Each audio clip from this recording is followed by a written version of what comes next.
Hello everyone and welcome to yet another myth busting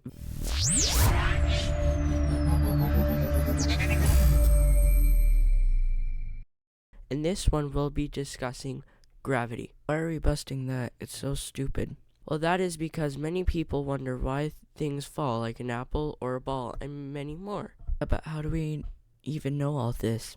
Through a good friend and fellow scientist. But first we need to go back to when gravity was first discovered by Isaac Newton. Who? The guy who made Newton's laws of motion. He also made law of universal gravitation, and he discovered gravity with help of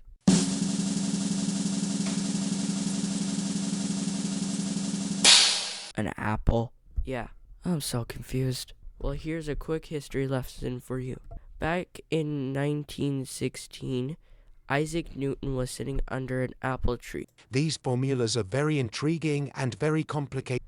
When suddenly an apple fell from that tree right on top of his head. Ow, oh great heavens, what hit me on my scalp? Then he found the apple. An apple, but how? Fast forward a bit, he was trying to find the right formula to figure out his problem. I can't figure this out, it's so confusing. How could that go from the top of the tree onto my head? So he went back to his studies and tried to figure it out, but nothing was working. I can't seem to figure this out. How did this tiny apple fall from the tree? It is not making any sense to me. Maybe if I do this, no, that won't work. Oh, how about no, not that? It took him a while to figure it out, then it came to him. What if I just do this? Eureka, have found it. That day was when he found the formula for gravity. Well, what was the formula? I don't know, but I know someone who does, a friend of mine.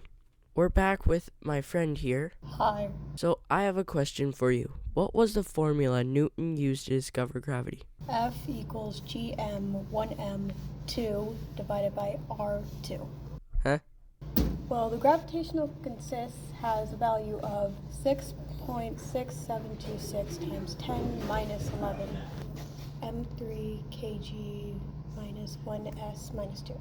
Oh, okay. How does it work? Well, thanks to Newton's law, the gravity, which is mathematical description of the way bodies are observed to attract one another, gravitational equations say that the force of gravity is proportional to the product of two masses, 1m and 2m, and inversely proportional to the square of the distance r between the centimeters mass, mathematically speaking. Well then, I guess that explains it all. So I think I finally understand gravity. It is starting to make sense to me. Gravity does exist. See, I told you. Well, I guess that is another myth busted. That is it for me, everyone. I hope you enjoyed this myth busting video. And as always, see you in the next one.